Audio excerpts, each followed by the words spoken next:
Hello everyone, welcome back to the channel. और इस video में हम लोग बात करेंगे कि अगर चेक रिपब्लिक का आपको वीज़ा लेना है, एक लॉन्ग टर्म वीज़ा, और अगर आप इंडिया में रहते हैं, उसके नेबरिंग कंट्रीज़ में रहते हैं, तो आपको कैसे प्रोसीजर फॉलो करना है, क्या डॉक्यूमेंट्स लगेंगे, अपॉइंटमेंट कैसे लेना है, होस्टिंग एग्रीमेंट के बारे में बात करेंगे, पीसीसी, उसका अपोस्टाइल, उसका ट्रांसलेशन, आपको इंश्योरेंस कैसे लेना है, कौन सा लेना है, ग्रीन एप्लीकेशन एक फॉर्म होता है उसको भरना है। तो ये सारी चीज़ें हम लोग अपने इस वीडियो में आपसे बात करेंगे। और हो सकता है वीडियो थोड़ा सा लंबा हो जाए। तो मैं अभी एक लॉन्ग टर्म वीज़ा पे हूँ, यहाँ पे मैं पोस्ट डॉक कर रहा हूँ एज अ साइंटिफिक रिसर्चर। मैं चेक टेक्निकल यूनिवर्सिटी में हूँ और मैंने पिछले दिसंबर में मेरा वीज़ा अप्रूव हुआ था। एंड ये लगभग 1 से 1.5 महीने के बीच मुझे यहाँ वीज़ा अप्रूव होने में लगा था इंडिया में।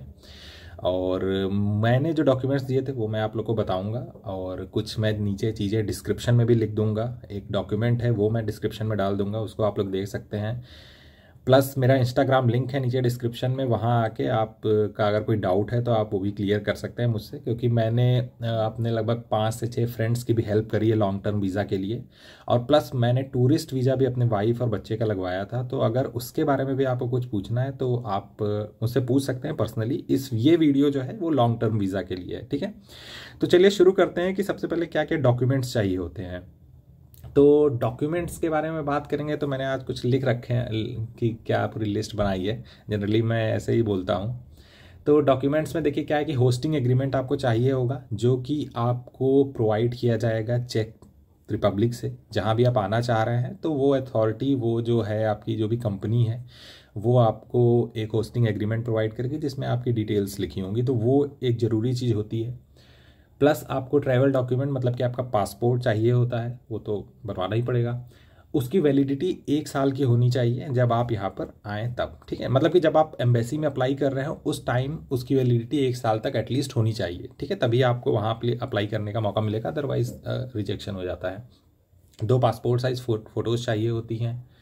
प्लस आपको पुलिस क्लियरेंस सर्टिफिकेट, यानी कि पीसीसी, जो कि बहुत इंपॉर्टेंट चीज़ है और काफ़ी डिस्कशन इसको लेके होता है, तो वो आपको बनवाना पड़ेगा। और जो जब आप अप्लाई कर रहे हैं, जिस डेट को आपका अपॉइंटमेंट है, उससे पीसीसी जो होनी चाहिए वो 180 डेज़ पुरानी नहीं होनी चाहिए, यानी कि 6 महीने पुरानी, एक रफ अमाउंट अगर बोले तो नहीं होनी चाहिए आपकी पीसीसी, ठीक है।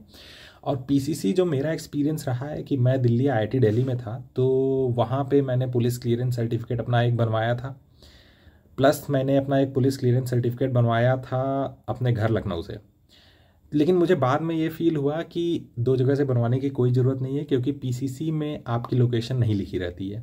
पीसीसी पासपोर्ट इंडिया की वेबसाइट से बन जाएगा। जिस तरीके से पासपोर्ट बनता है सेम उसी तरीके से पीसीसी का भी प्रोसीजर होता है। 500 रुपये इस टाइम चार्ज हैं पीसीसी बनवाने के। पासपोर्ट इंडिया की वेबसाइट का लिंक मैं नीचे डिस्क्रिप्शन में डाल दूंगा, आप जाइए वहाँ से, सेम प्रोसीजर फॉलो करिए, पूरा पूरा प्रोसीजर। और जो भी नियरेस्ट आपका पासपोर्ट सेवा केंद्र होगा आप वहाँ जाएंगे, अपॉइंटमेंट लीजिए, उस दिन जाइए। पीसीसी का अपॉइंटमेंट जल्दी मिल जाता है, अगर आप दिल्ली में हैं तो आपको 1-2 दिन के अंदर ही मिल जाएगा। तो वहाँ जाइए, आप अपने डॉक्यूमेंट्स दिखाइए, पुलिस वेरिफिकेशन होगा घर आके, और फिर जो भी आपकी लोकेशन रहेगी, और फिर आपको पीसीसी 1-2 दिन में आ जाता है। तो अगर आपको अपॉइंटमेंट मिल गया, आपके डॉक्यूमेंट्स सही हैं, तो हो सकता है आपका पीसीसी 1 हफ्ते के अंदर भी बन के आ जाए, ठीक है।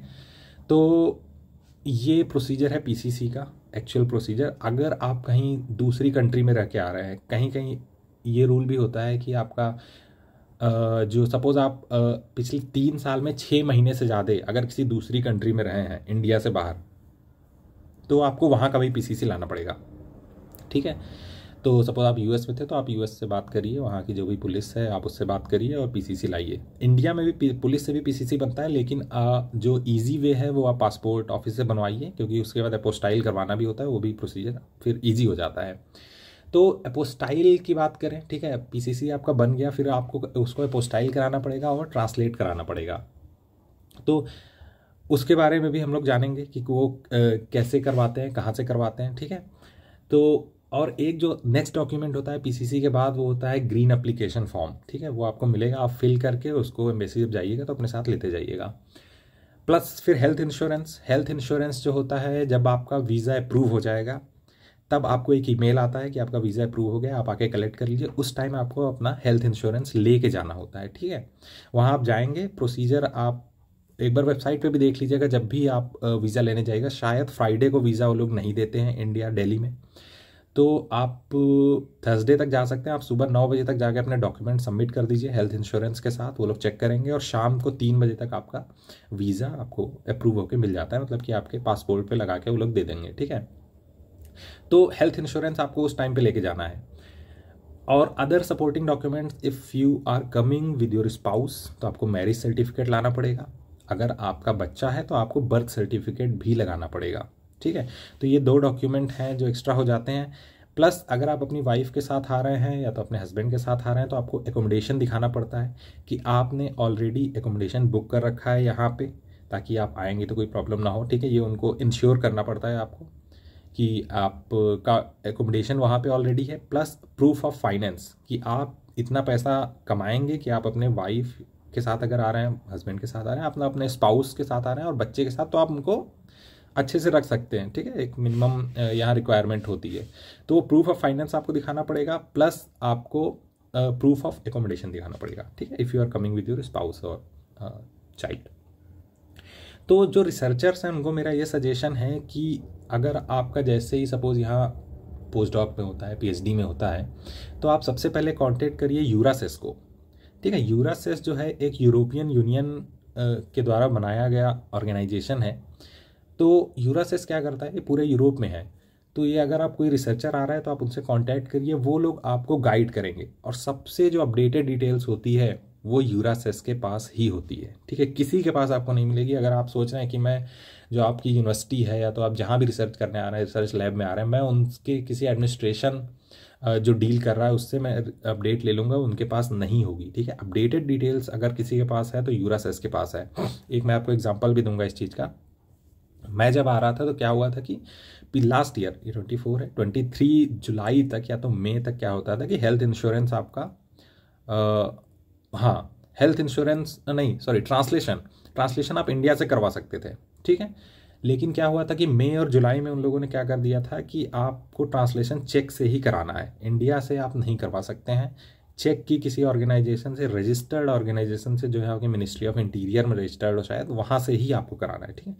तो ये रूल्स चेंज हो जाते हैं टाइम टू टाइम, तो ये आपको यूरासेस से ही पता चलेंगे। यूरासेस आप विजिट करिए आप, और यहाँ के 2 लोग हैं यहाँ, मिशेल एंड जुजाना, जो डील करती हैं, उनका आप ईमेल आईडी वेबसाइट से उठाइए और उनको कांटेक्ट करिए कि मेरी ये डिटेल है, मैं चेक रिपब्लिक में आ रहा हूँ और मुझे क्या डॉक्यूमेंट चाहिए, क्या प्रोसीजर होगा, वो सब कुछ आपको बताएंगे और बहुत अच्छे से, बहुत क्विक रिप्लाई आता है उनका, ठीक है। मेरा हेल्थ इंश्योरेंस का इशू हो गया था, मैं उनसे सपोज व्हाट्सएप मैसेज की तरह बात कर रहा था, इतनी जल्दी जल्दी वो लोग रिप्लाई कर रहे थे ईमेल पे।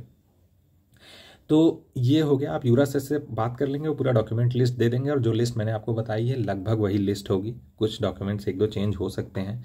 तो उस लिस्ट में मैंने एक बताया था आपको पीसीसी, पुलिस क्लियरेंस सर्टिफिकेट, तो पुलिस क्लियरेंस सर्टिफिकेट तो आपका रेडी हो जाएगा पासपोर्ट इंडिया की वेबसाइट से।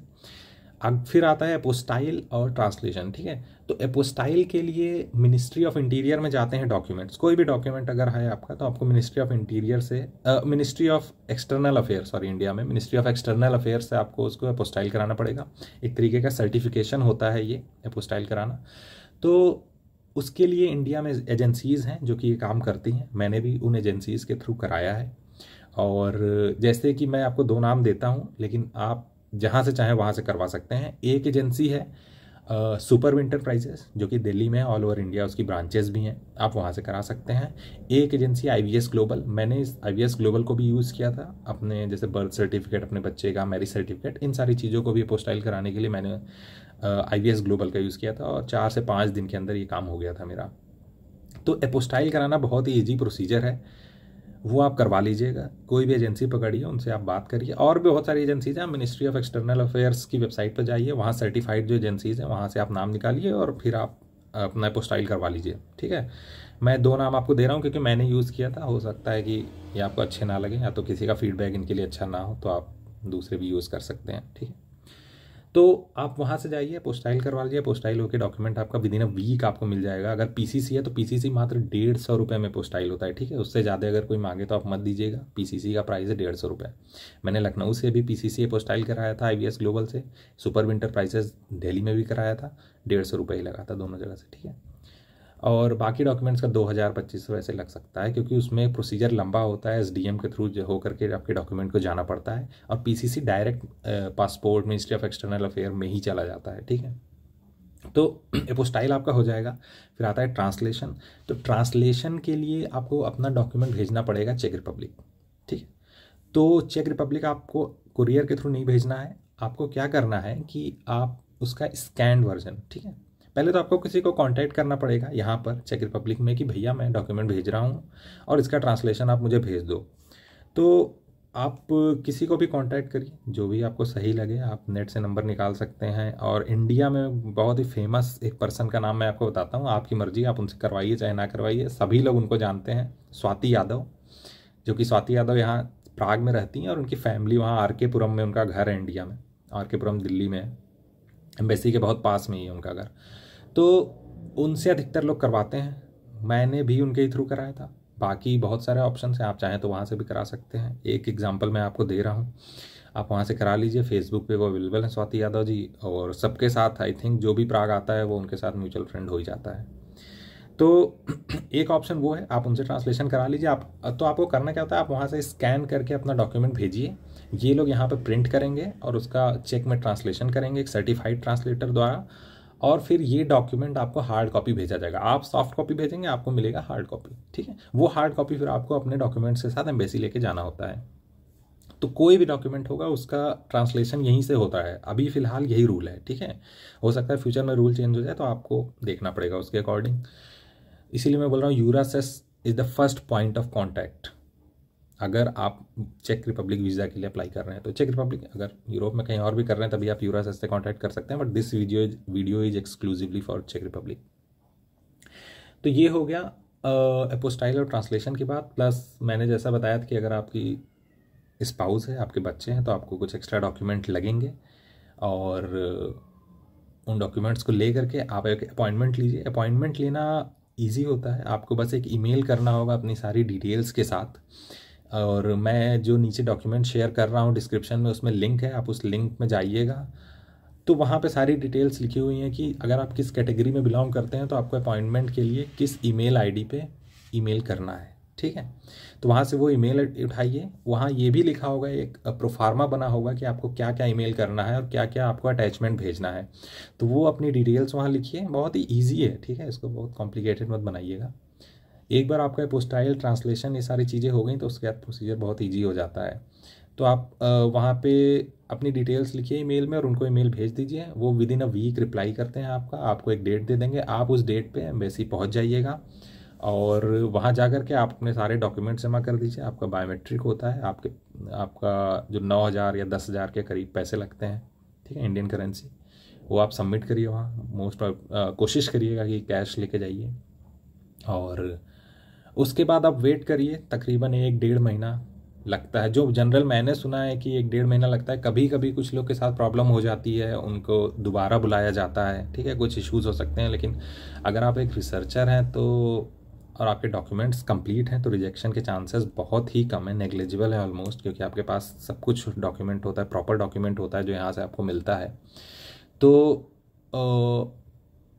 ऐसा ही कुछ प्रोसीजर है। ठीक है, और डिस्क्रिप्शन आप लोग एक बार चेक कर लीजिएगा, और अगर आपका कोई डाउट है तो नीचे मेरा लिंक दिया हुआ है इंस्टाग्राम का, आप मुझे मैसेज कर दीजिए। और अगर कोई मेरी इन्फॉर्मेशन आपको गलत लग रही हो तो आप वहाँ आके मुझे गाली दे सकते हैं। ठीक है, हो सकता है टाइम के साथ कुछ इन्फॉर्मेशन चेंज हो जाए, मैं नहीं बोल सकता हूँ। अभी मैं वीडियो बना रहा हूँ तो मुझे इतनी इन्फॉर्मेशन है, जो कि मैंने बहुत लोग की इतनी हेल्प करी है, और उसमें यही सारी इन्फॉर्मेशन लगी है अभी तक की। ठीक है, तो चलिए, और इसके अकॉर्डिंग आप चल सकते हैं। एंड ठीक है, तब thank you very much for watching this video. See you in the next one.